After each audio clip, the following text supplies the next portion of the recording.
Est-il possible de changer sans traumatisme, sans douleur?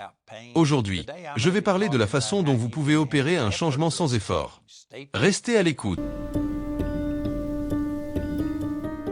Bienvenue dans Charis Daily. Je suis Andrew Wommack. Je suis ravi que vous m'ayez rejoint. Et aujourd'hui, je vais parler de l'importance de la parole de Dieu dans votre vie chrétienne. Et bien sûr, tout au long de ce mois, tous nos présentateurs ici sur Charis Daily abordent ce même sujet. Je suis sûr que nous allons probablement nous croiser et prêcher sur certaines des mêmes écritures. Mais vous savez, Mike Pickett, notre vice-président du ministère, il dit que ce n'est pas ce que vous entendez qui vous change. C'est ce que vous continuez à entendre qui vous change. Et chacun, je dirais, aborde les choses d'une perspective légèrement différente. Je pense donc que cela sera vraiment une bénédiction. Et je propose mon livre sur le changement sans effort. J'ai parlé de cela lors de ma dernière séance.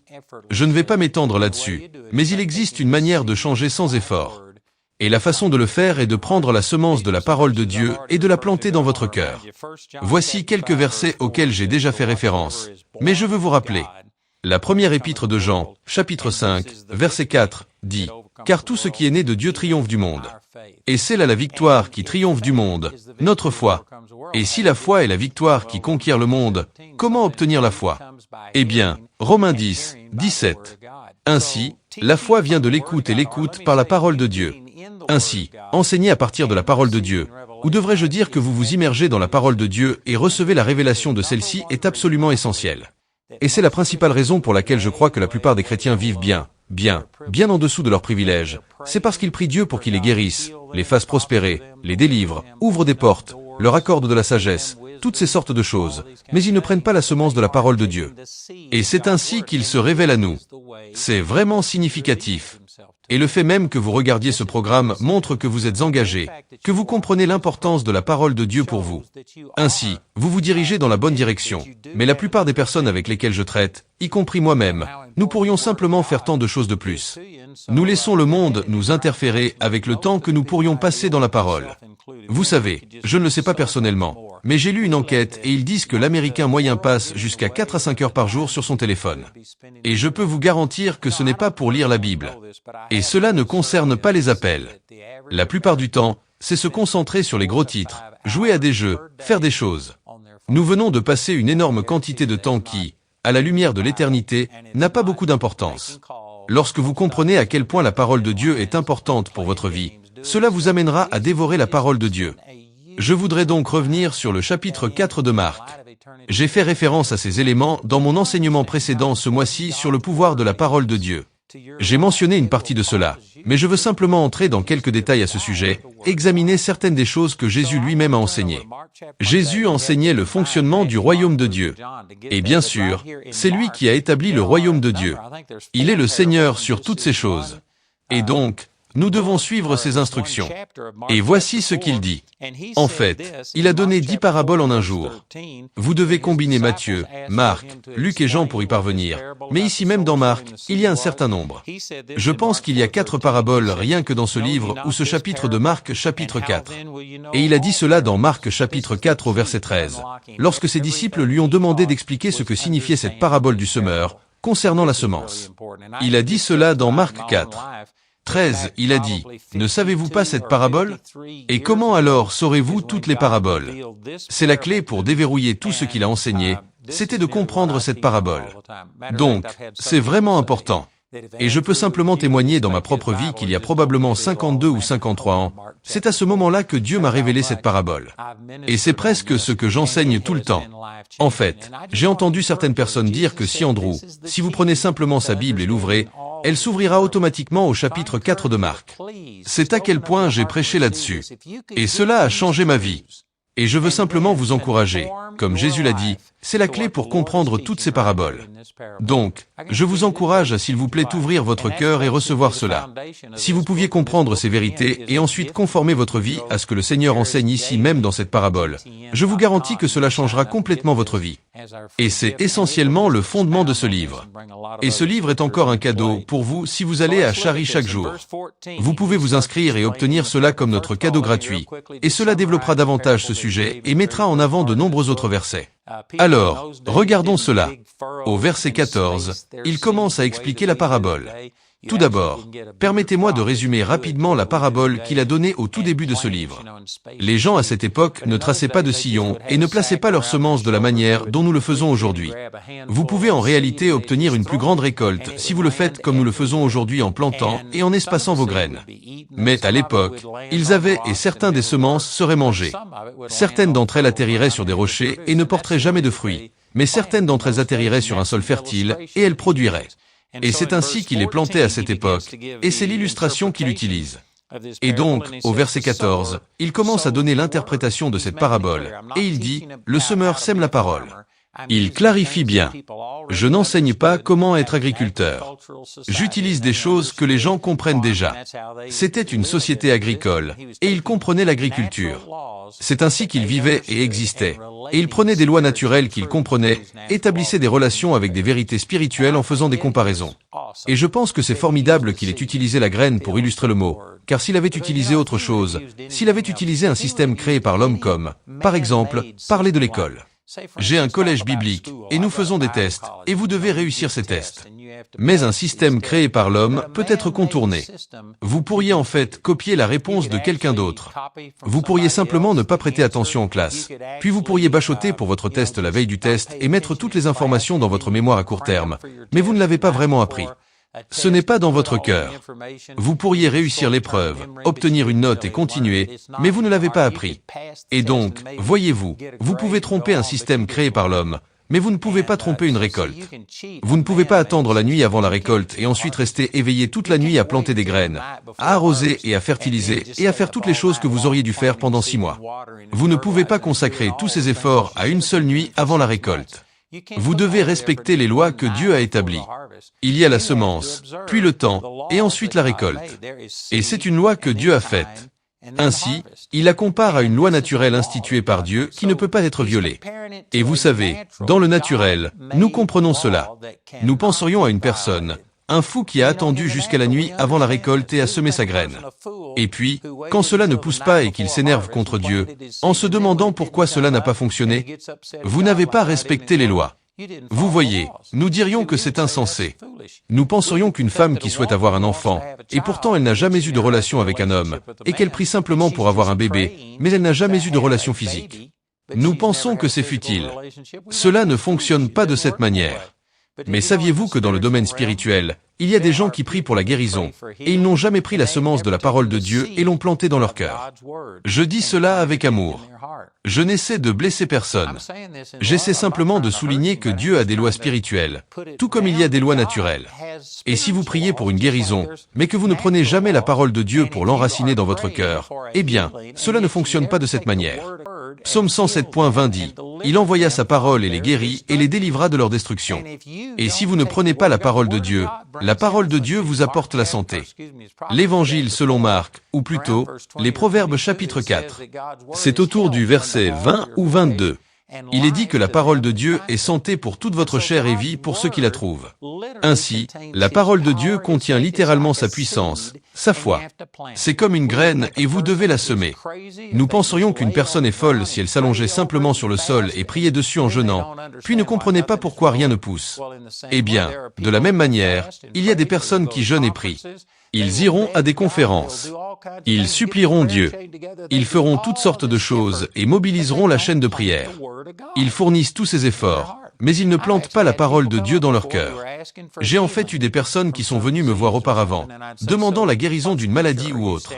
Et je dirais, alors sur quelle écriture vous appuyez-vous pour votre guérison? Et ils diraient, eh bien, vous savez, je ne sais pas où c'est, mais est-ce que ça ne dit pas quelque chose? Je me souviens pas si c'est dans l'Ancienne Alliance ou dans la Nouvelle Alliance, mais est-ce que ça ne parle pas de bande? Nous sommes guéris ou nous avons été guéris. Permettez-moi d'être aussi franc que possible. C'est comme une femme se tenant à côté d'un homme et demandant, est-ce assez proche? Puis-je tomber enceinte en faisant cela? Il faut avoir un peu plus d'interaction que cela. Vous devez connaître la parole de Dieu. Vous devez prendre cette semence. Et je vous garantis que, lorsque vous prenez la parole de Dieu et que vous la plantez dans votre cœur, vous avez une expérience avec la parole. La parole prend vie à l'intérieur de vous. Tout comme lorsque vous plantez une graine dans le sol, cette graine germe, puis elle commence à produire cette vie. Lorsque la parole de Dieu sort de la page pour entrer dans votre cœur, Vous le savez. Et je vous garantis, vous n'avez pas besoin de dire. Maintenant, la Bible ne dit-elle pas quelque part ou ne suis-je pas en train d'entendre Andrew ou quelqu'un d'autre dire cela? Vous devez avoir plus d'intimité avec la parole de Dieu que cela.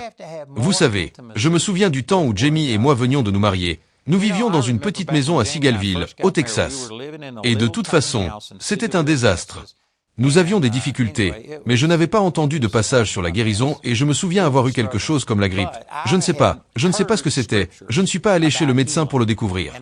Mais je veux dire que j'avais des douleurs et des désagréments. Mon nez était bouché, mon nez coulait, j'avais de la fièvre, j'avais toutes ces choses et j'ai simplement décidé que j'allais croire en Dieu et j'avais tellement mal que je ne pouvais pas me lever.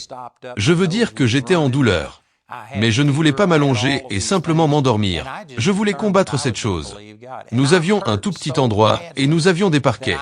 Et je me souviens m'être mis sur le sol, à genoux, parce que je savais que si je m'allongeais, je finirais probablement par m'endormir. Et j'étais simplement déterminé à lutter contre cette chose.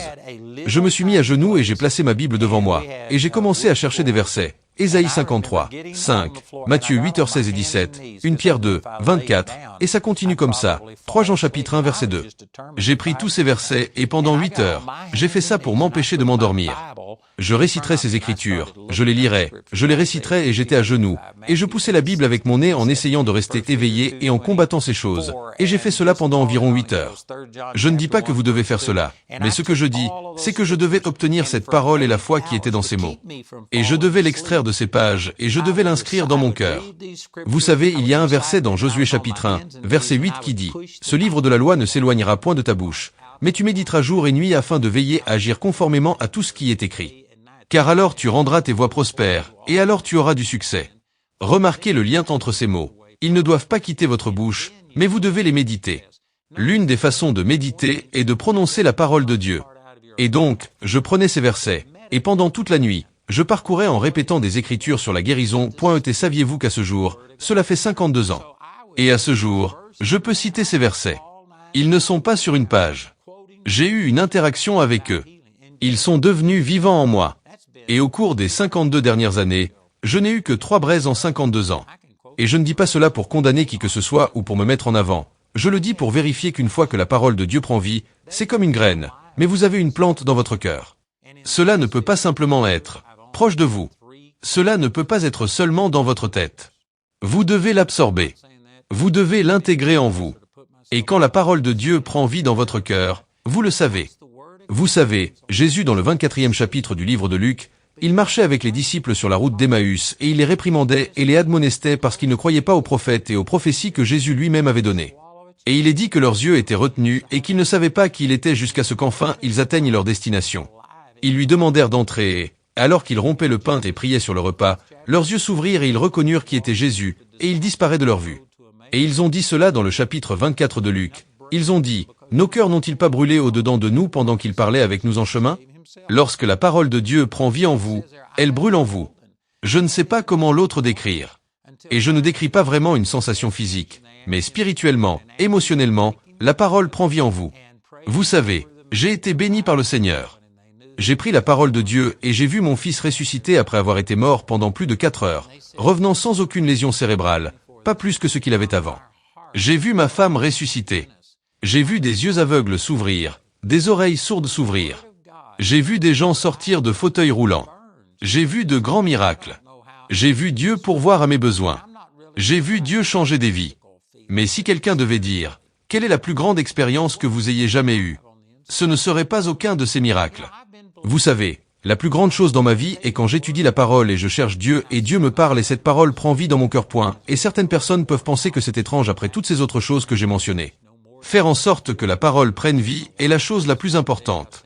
Je ne peux pas le décrire, mais je vous le dis, quand Dieu Tout-Puissant vous parle à travers sa parole, et ce n'est pas seulement vous qui lisez ce qu'il a dit à quelqu'un d'autre, mais cela prend vie pour vous. Pour moi, c'est la plus grande expérience, d'avoir Dieu qui communique et d'avoir sa parole qui prend vie. Cette germination, cette conception est incroyable.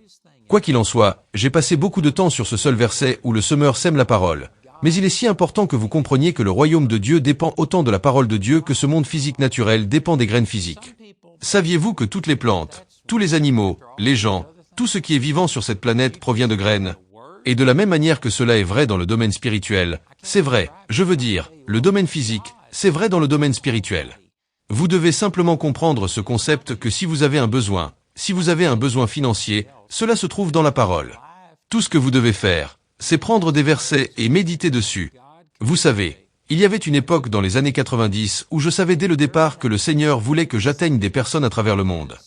J'ai donc eu une vision dès les années 1960 de toucher des gens, de voyager à travers le monde et de réaliser des choses. Et tandis que je marchais avec le Seigneur, j'ai commencé à la radio en 1976, et j'ai été à la radio jusqu'à récemment, et maintenant je suis de retour à la radio. J'ai donc essentiellement été à la radio depuis. Et ensuite, en 2000, j'ai commencé mon ministère télévisé. À la fin des années 90, je savais que j'étais sur cette voie et que Dieu me guidait à aller à la télévision. Et pourtant, je peinais financièrement juste en étant à la radio. Et je savais que la télévision allait coûter 100 fois plus cher que la radio. Et si j'avais des difficultés à régler mes factures de radio, alors, je ne serais jamais capable de m'en sortir avec les paiements de la télévision. Et pourtant, je savais que c'est là où Dieu me guidait. Alors, vous savez ce que j'ai fait? J'ai commencé à prendre des versets, et j'en ai écrit environ 100 sur un bloc-notes légal. Et je lisais simplement ces versets, je méditais sur eux et je les prononçais. Et pendant environ 2 ans, j'ai juste fait cela. Vous savez ce que j'ai fait? J'ai pris des graines et je les ai plantées dans mon cœur. Et après 2 ans, tout à coup, c'est comme si j'avais eu une épiphanie. J'ai reçu une révélation et j'ai vu la prospérité. Et je n'ai pas seulement vu les promesses selon lesquelles Dieu prospérerait quelqu'un d'autre. Celles-ci ont pris vie pour moi. J'ai réalisé que cela m'appartenait. Et je veux dire qu'immédiatement, mes revenus se sont transformés. Et depuis ce temps-là, ils n'ont cessé de croître et d'augmenter à ce moment. Au moment où je rédige ce programme, nous devons avoir un minimum de 8 millions de dollars par mois. Nous avons certains mois où nous atteignons jusqu'à 13 millions de dollars par mois. Et savez-vous quoi? Cela ne tombait pas simplement du ciel. Cela ne m'est pas venu en priant pour cela. Cela ne m'est pas venu en suppliant Dieu. Cela ne m'est pas venu en sortant et en forçant les gens, en les manipulant. Cela s'est passé en moi. Et je promets que quoi que vous ayez besoin, que ce soit la prospérité, que ce soit la guérison, que ce soit la sagesse pour faire face aux problèmes que vous avez, essayez de découvrir la volonté de Dieu. Quoi que ce soit, il y a des écritures qui sont des graines pour votre miracle. Un miracle, en un sens, doit être conçu. De la même manière qu'un bébé ne vient pas par la cigogne, vous devez semer une graine. Saviez-vous que les miracles ne viennent pas simplement en priant et en quémandant? Et je sais que cela peut embrouiller certaines personnes. Je ne minimise pas la prière, mais la prière est comme de l'eau ou de l'engrais miracle, un fertilisant pour la graine. Si vous arrosez et fertilisez un sol stérile, vous n'obtiendrez rien. Peu importe la quantité d'engrais que vous y mettez. La prière est importante, mais la parole de Dieu est ce qui fait naître les choses. Jésus a dit dans l'évangile de Jean, chapitre 8, verset 32, « Vous connaîtrez la vérité et la vérité vous rendra libre. » Et ensuite, il dit dans Jean 17, 17, « Les paroles que je vous dis, elles sont esprit, ou excusez-moi. » C'est Jean 6, 63, mais c'est un excellent passage. Mais celui auquel je pensais, Jean 17, 17, dit, « Sanctifie-les par ta vérité. Ta parole est la vérité. » C'est donc la vérité qui vous rend libre. La parole de Dieu est la vérité. Et c'est seulement la vérité que vous connaissez qui vous rend libre. Ces mots contiennent des miracles en eux. Mon Dieu, j'aurais souhaité avoir de meilleurs mots pour essayer de vous faire passer cela. La plupart des gens entendent ces choses. Et ensuite, si ce que je dis est vrai, et si ce sont des graines de miracle, et que tout ce que vous devez faire est de les enlever de la page, non pas en les découpant physiquement, mais en méditant dessus jusqu'à ce que cette parole prenne vie en vous, et cela est un processus. Cela ne vient pas simplement facilement. Mais si vous pouviez comprendre ce que je dis, alors je vous garantis que vous laisseriez tout de côté, et vous commenceriez à prendre cette parole, et vous verriez des promesses pour votre prospérité, pour votre guérison, pour votre délivrance. Et vous le prendriez, et vous prenez simplement ces écritures et méditez dessus jusqu'à ce que cela germe. Et une fois que cela germe, il ne s'agit que d'une question de temps avant que vous commenciez à voir le fruit de cela. Je vous le dis, frères et sœurs, c'est la réponse. Et c'est pourquoi tant de chrétiens aujourd'hui sont frustrés. Ils m'entendront témoigner de quelque chose que Dieu a fait pour moi ou pour quelqu'un d'autre. Ils liront dans la parole et diront, « Pourquoi ces choses ne se produisent-elles pas ?» Et le chrétien moyen est littéralement frustré. Il voit un objectif, il voit des promesses, et comment puis-je passer d'ici à là-bas? Et ils n'ont tout simplement pas l'impression d'avoir une voie à suivre. C'est comme, « Que dois-je faire ?» Et ils tirent dans le flou. Je vous dis que c'est la réponse. La parole de Dieu est une semence incorruptible. 1 Pierre chapitre 1 verset 23 dit, « Étant né de nouveau, non d'une semence corruptible, mais d'une semence incorruptible par la parole de Dieu, qui vit et demeure éternellement. » La parole de Dieu est une semence incorruptible. Que vous faut-il? Il y a une semence juste ici. Vous savez, si vous voulez faire pousser des roses, que devez-vous faire? Vous allez dans une pépinière ou vous allez quelque part où vous pouvez la commander par courrier, mais vous obtenez des graines de roses, je suppose. Mais quoi qu'il en soit, vous obtenez ces graines et vous les plantez. Vous ne vous contentez pas de prier pour cela. Vous allez dans un endroit où il y a des graines et vous les obtenez. Si vous voulez des courges, si vous voulez des gombos, si vous voulez du maïs, vous allez chercher des graines et vous les plantez. Et c'est ainsi que cela fonctionne dans le domaine naturel. Cela fonctionne de cette manière dans le domaine spirituel. Ceci est un magasin de graines. Cela contient des graines pour tout ce dont vous avez besoin. Mon Dieu, ce serait dommage si vous aviez faim et que vous aviez un magasin de graines juste à côté, et pourtant vous n'alliez jamais en chercher. Vous ne les avez jamais plantées et vous avez juste prié et vous avez parié et vous auriez pu avoir ces graines juste là que vous auriez pu planter et pourtant vous mourrez de faim parce que vous n'aviez pas de nourriture. Ce serait tragique. Vous savez, c'est tout aussi tragique pour les chrétiens d'avoir la parole de Dieu à notre disposition et de ne pas en profiter. Nous ne méditons pas dessus jour et nuit. Job a dit que sa parole était comme de la nourriture pour lui et qu'il méditait dessus et mangeait cette nourriture. Il y a un certain nombre de versets où il a dit à Daniel de manger ce rouleau, la parole de Dieu, la même chose dans le livre de l'Apocalypse. Et nous devons parvenir à estimer la parole de Dieu plus que notre nourriture quotidienne.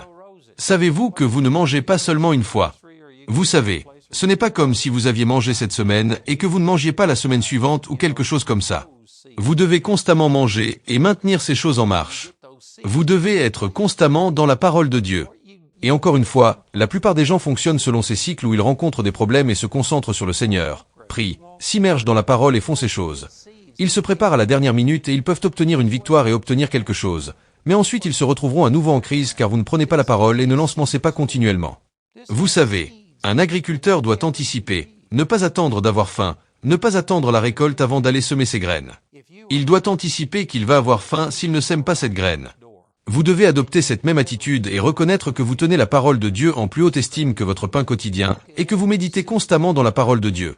Et vous savez, j'ai utilisé beaucoup de versets aujourd'hui, mais en ce qui concerne cette parabole, je n'ai obtenu qu'un seul verset. C'est assez pitoyable.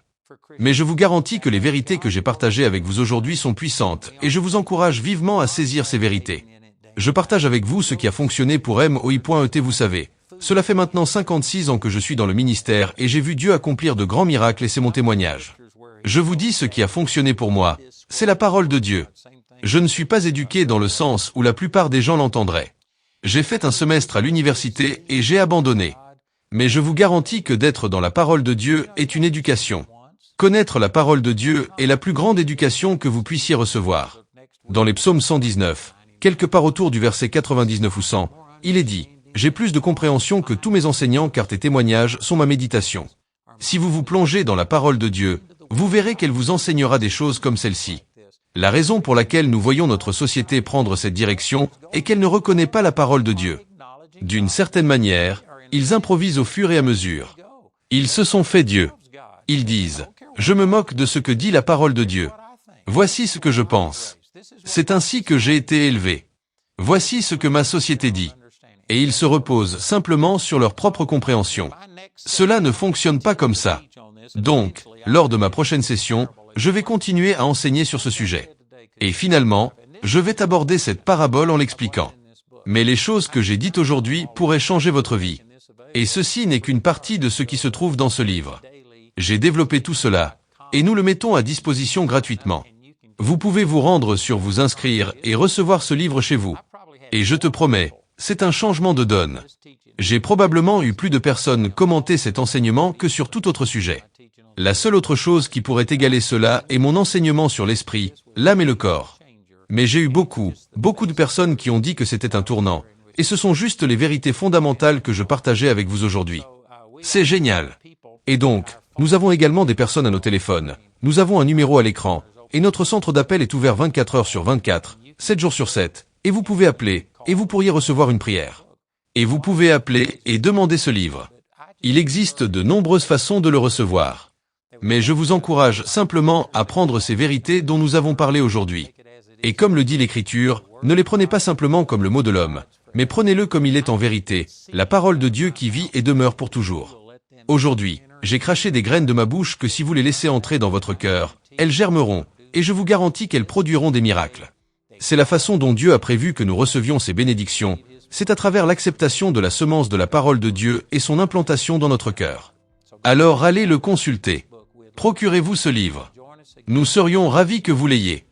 Et rejoignez-nous de nouveau pour Caridélie.